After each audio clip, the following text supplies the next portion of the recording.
Students, we have started this chapter with the simple definition of democracy, that it is the form of government where rulers are elected by the people. And we also looked at 4 features, that are decision making power must be rest with the elected members or elected people, free and fair elections, one person, one vote, one value, and rule of law and respect for rights. These are the features of the democracy.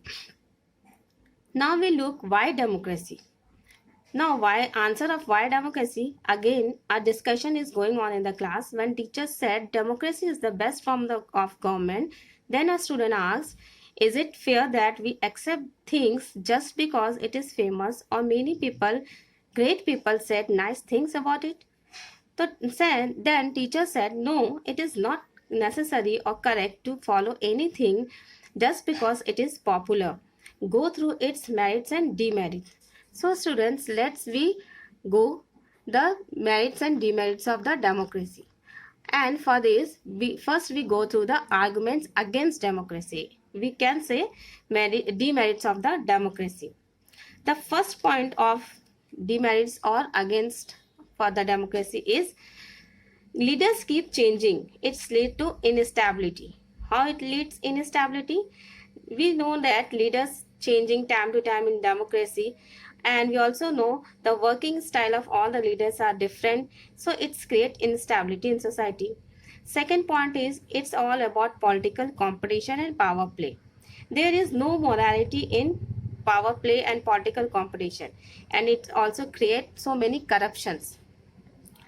Third point is elected leaders do not know the best interest of the people. They took their own benefits only after winning the elections.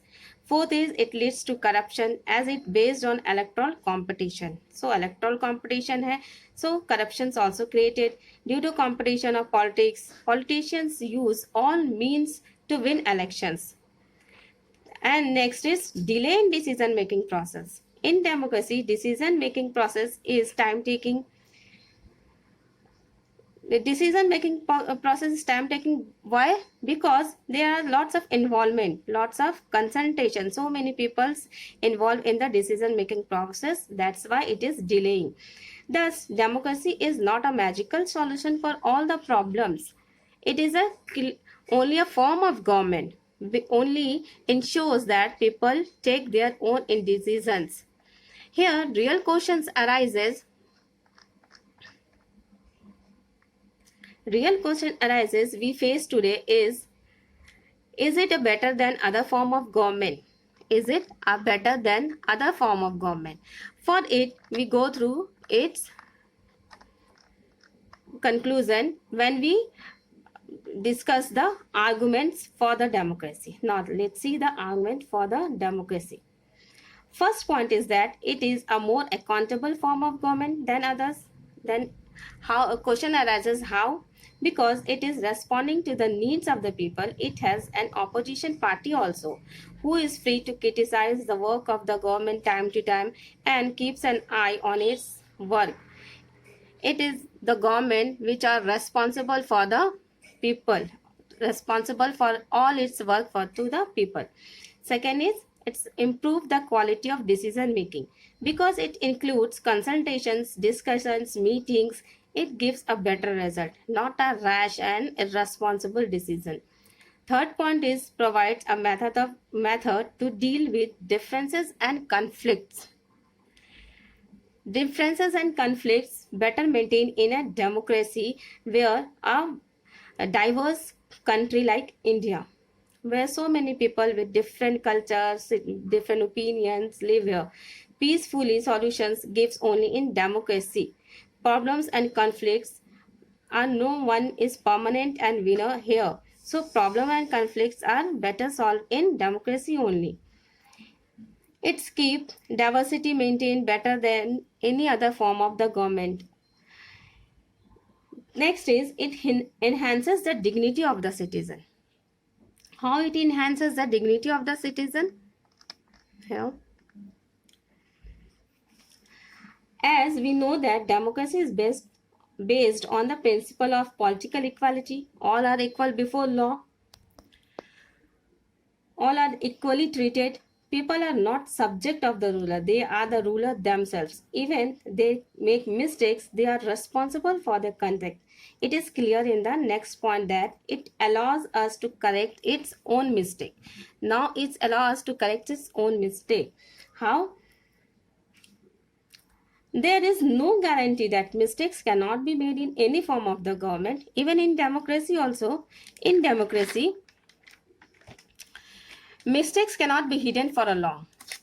There is a space for public discussions on these mistakes. Either rulers have to change their decisions or they can be changed. So, conclusion we get that democracy is not the solution to all the problem, but there is no alternatives for it.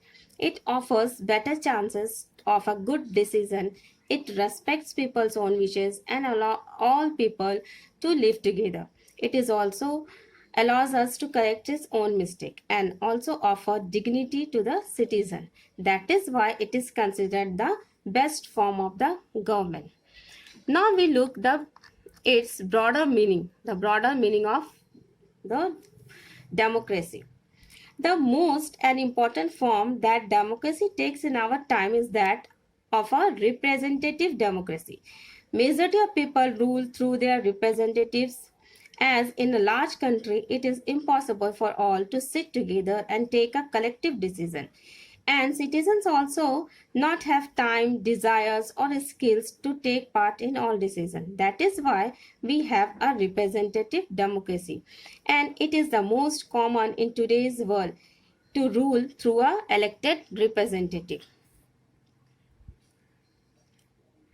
Is it it is an active political participation by all the citizens. Representative democracy is also called a good democracy as it connects people. It works in behalf of the people.